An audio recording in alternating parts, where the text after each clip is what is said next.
If you're over 75, I want you to take a quick mental test. No drama, just honesty. Today, if you get up from a low chair without using your hands, can you do it steadily? And if someone calls you and you need to turn your body quickly without thinking, do you turn safely? Because that's exactly where many people discover something scary. The leg doesn't warn with pain. It warns with delay. A small, silent delay that first shows up as instability and only later turns into limitation. What almost no one tells you is that the loss doesn't happen just from being still. The body starts shutting down the quick response, that reflex that used to catch you when you stepped wrong, when your foot slightly slips, when you trip on the rug. It starts getting slower. And that's why so many people, suddenly, in a matter of weeks, go from, I walk fine, to give me your arm at the marquee. It's not weakness overnight. It's a buildup of small shutdowns that hide in silly things. Shorter steps, less confidence, fear of difficulty getting out of the car, that urge to reach for the wall with your hand without realizing it. And here comes a second truth. Uncomfortable but freeing.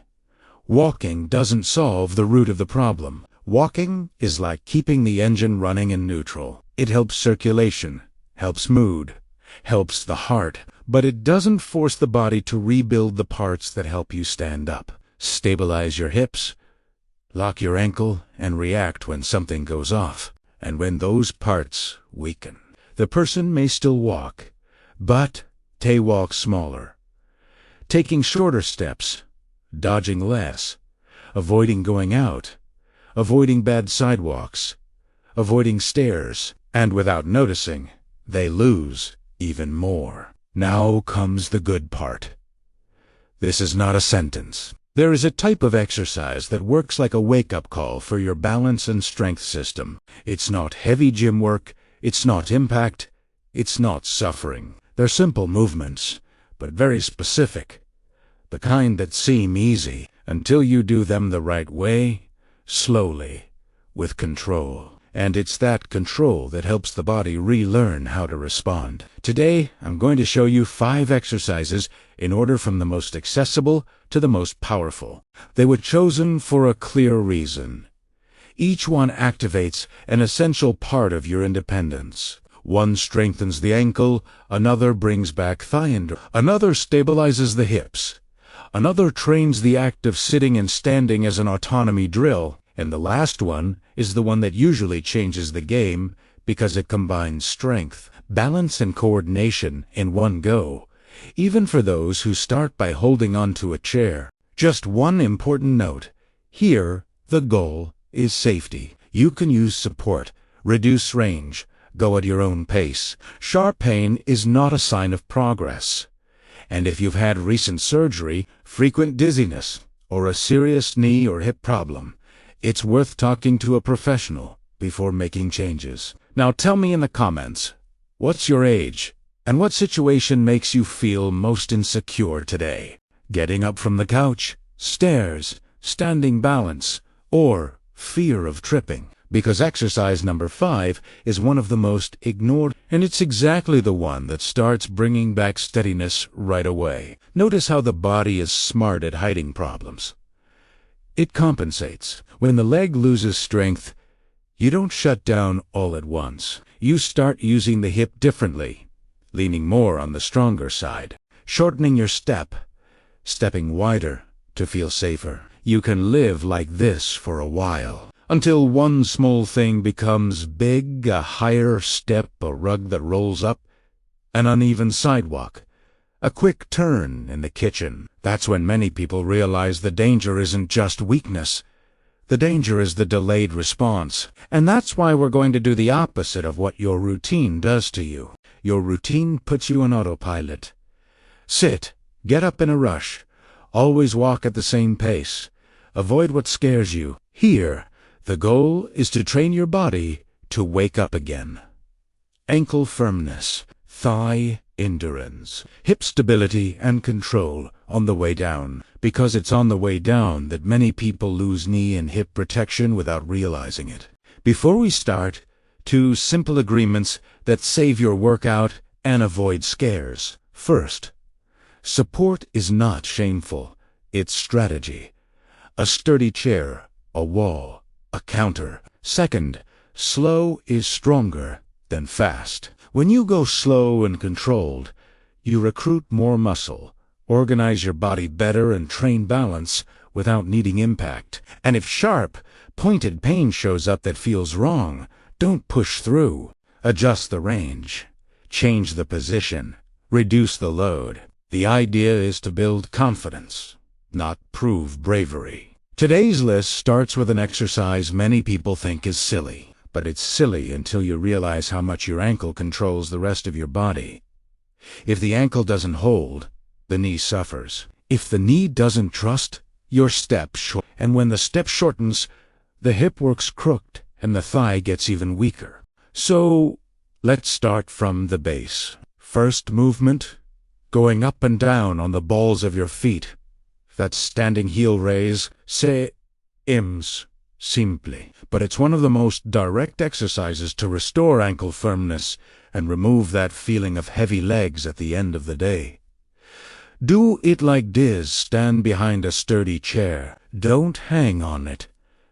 Just touch it lightly for balance. Feet hip-width apart, tall posture, relaxed chest. Now slowly rise, like you want to grow 2 centimeters. Hold 1-2 seconds at the top, feeling your calf working, and lower even more slowly, like you're breaking the movement. If you go down fast, it's just a bounce. If you go down controlled, it's real training. One detail that changes everything.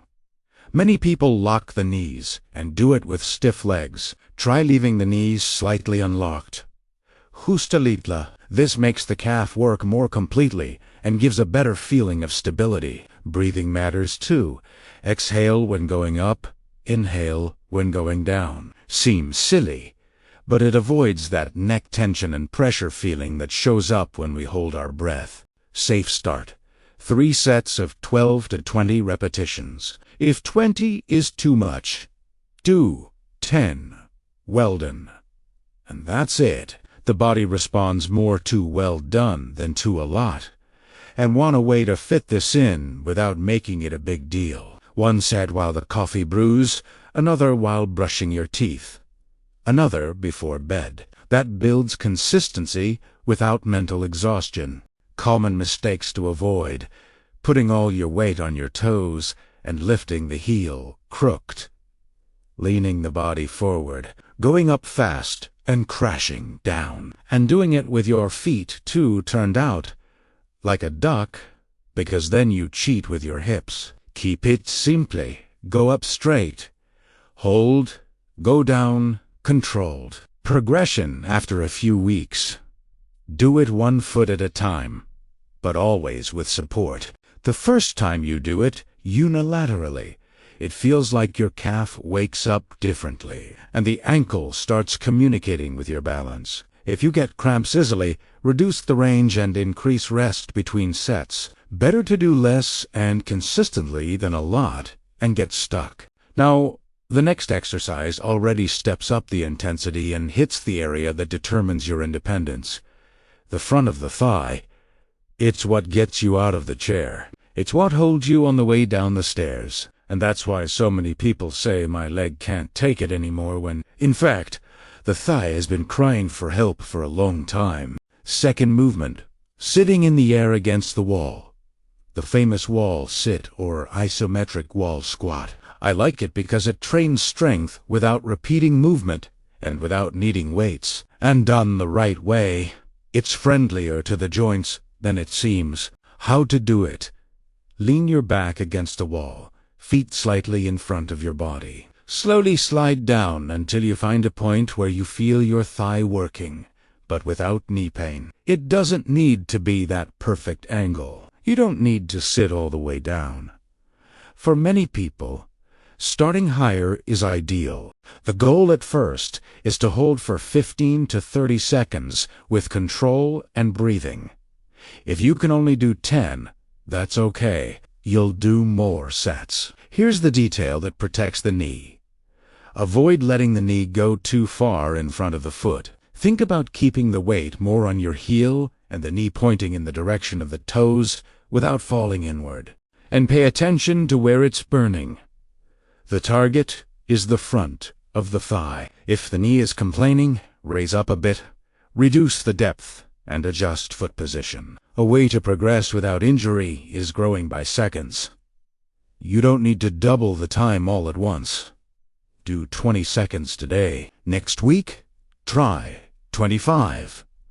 The week after, 30. It may seem small, but the body responds very well to this kind of progress. Want to make it more complete? Only if you feel safe. During the wall sit, you can lift your heels just a little and lower them, very slowly, like a mini challenge. This connects calf and balance at the same time. But I only recommend this variation once you're already comfortable with the basic version and have some support nearby, because the goal is stability, not surprises. All manis, 3 to 5 holds, with 1 minute of rest between them, 3 times a week on alternating days. And if you feel your leg is heavy the next day, great. That's your body understanding it needs to adapt. Just don't turn it into a battle. Enough here is already a lot, and there's a silent benefit from doing these first 2 exercises together. They bring back the sensation of a solid ground. You know when you get up, and it feels like your foot takes a moment to find the floor. When you go down a step and feel unsure, a firm calf and a strong thigh create a base that changes how you walk, even without thinking about it. Now, before we move on, I want to remind you of something. It's not about doing it perfectly. It's about doing it consistently. If you can do these 2 exercises safely for a few weeks, you'll start to notice small signs that are worth gold. Getting up from a chair with less momentum. Going up steps with fewer pauses. Less need to search for support with your hand, and a confidence that comes back slowly, but comes back. In the next section, we're going to work the forgotten muscle that determines side-to-side balance, the one that prevents your body from collapsing to the side when you stand on one foot, and then we'll go straight to the movement. That's the thermometer of independence, sitting and standing the right way. And when you reach exercise number 1, you'll understand why it combines strength, balance, and coordination like few others, even when starting with support and a small range of motion. Now, we're going to talk about a muscle that almost no one trains, and later wonders why they started swaying while walking. You know when you're standing still and it feels like your body wants to tip to the side, or when you step up and feel your hip drop a bit, or even when you're walking and notice you're constantly trying to find your center of balance. Many times, that's not the knee. It's the hip. More specifically, the muscles on the side of the hip, which do the invisible job of keeping your pelvis stable when you're on one leg, and you're on one leg with every step you take. The third movement is the side leg raise, lying down. It's a simple exercise, but it directly connects to your balance. It's the kind of thing that, in just a few weeks, you can feel in real life.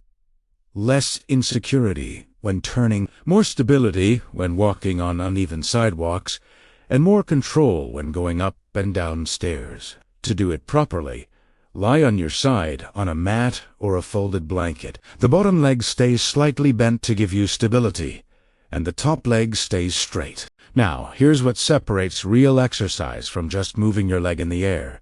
The foot of the top leg needs to stay pointed forward, aligned with the knee. If you turn the foot and point it upward, you change the target and cheat the movement. Imagine your body is between 2 glass walls. You can't roll forward or backward. Hips stacked, shoulders stacked. Then lift your legs slowly. No rush, to a comfortable point. You don't need to lift high. Lift counting 3 seconds and lower counting 4, without letting the leg drop. The gold is in the controlled descent. You should feel it on the side of the hip, like a burning sensation on the side. If you feel it in the lower back, it's usually a sign that you lifted too high or rotated your body. The fix is simple. Lift less, go slower, and check that your hip isn't opening. To start, do 2 sets of 12 to 15 repetitions on each side, rest for 30 to 45 seconds, and switch sides. And remember a helpful truth. The last repetitions, when it starts to get heavy, are the ones that wake up the most fibers. It's not about doing it in pain. It's just about recognizing that difficulty is part of what makes training work. After a few weeks, you can progress with a resistance band above the knees or a very light ankle weight. Very light. A lot of people get it wrong and start too heavy, and then the body compensates. Better to go light and perfect than heavy and sloppy. When it feels easy, you can hold 2 seconds at the top before lowering, just to increase control. Now you've seen the pattern. We're building a more stable body in layers: ankle, thigh, and hip. And now comes the exercise that is the great thermometer of independence, because it is real life in the form of training. The fourth movement is sitting and standing from a chair. But here, it's not about standing up any old way. Here it's about retraining the body to produce strength and control in the movement that most determines whether a person depends on someone else or not. Choose a sturdy chair that won't slide. Sit with your feet well planted on the floor, about hip-width apart. Before standing up, think of one thing. Momentum is not the goal. Control is the goal. If possible, cross your arms over your chest. If that's too hard at first, it's fine to place your hands on the seat or thighs to get started. What matters is keeping the movement going. Lean your torso slightly forward, as if bringing your chest toward your knees without rounding your back too much. Push the floor with your heels and stand up. Stand tall. Adjust your posture and breathe. On the way back down, pay attention. The descent is where many people lose knee and hip protection without noticing. Go down slowly, as if you were trying to land without making a sound. Gently touch the seat and return. Do it at a simple pace.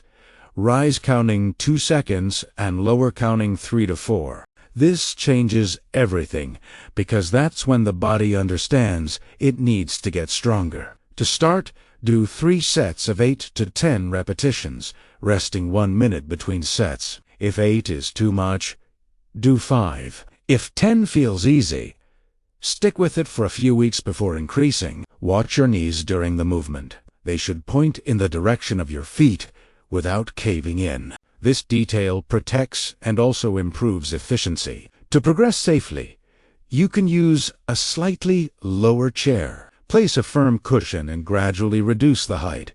Hold a light object against your chest, or pause for 1 second halfway down, as if freezing and then continuing. And here's a practical tip. You can spread it throughout the day without turning it into a heavy session. You can do 2 sets in the morning and 1 in the late afternoon, or 1 set during breaks, and the body responds very well to that frequent repetition. Now we've reached the most impactful movement. I'll be honest, it looks intimidating when we see someone doing it deep, but the version I'll show you is modified, exactly for those who need safety and support. The reason it is so powerful is simple. It makes your leg work alone, like life demands. In life, you don't walk with both legs pushing at the same time. You walk alternating, so when you train one leg at a time, you train the body the way it needs to function. The fifth movement is the lunge with the back foot supported on a low step or firm base. It can be a stair step. If you don't have one, any stable and low surface will do. And if that still feels unsafe, you start with the version without elevation, both feet on the floor, because the pattern is the same. To set it up safely, face a counter or a very sturdy support, something you can lightly hold. No wobbly chairs. Place one foot in front, firmly planted. The other foot stays behind, with the top of the foot resting on the low step. The secret here is the distance. If you're too close, the knee will want to move too far forward. If you're too far, you lose balance. The right distance is where you can lower a bit while keeping your torso relatively upright and feeling the front leg work. And at first, you don't need to go down much. A small range already works. Bend the front knee slowly, and the body lowers like an elevator, not like a dive. Go down, counting 3 to 4 seconds. Hold 1 second at the bottom, even if just slightly down, and rise by pushing the floor with the front heel. The front leg is the star. The back leg is support. If you do it and feel your knee complaining, it's usually just a matter of adjustment, not inability. Try 3 simple corrections. Increase the distance of the front foot a bit. Go down less, and make sure the knee is pointing in the direction of the toes without caving in. To start, do 2 to 3 sets of 6 to 10 repetitions on each side, small and perfect, and always with support. At the beginning, as your confidence grows, you'll gradually loosen your grip. Not all at once. If the version with the elevated foot still feels unsafe, start with a regular lunge on the floor.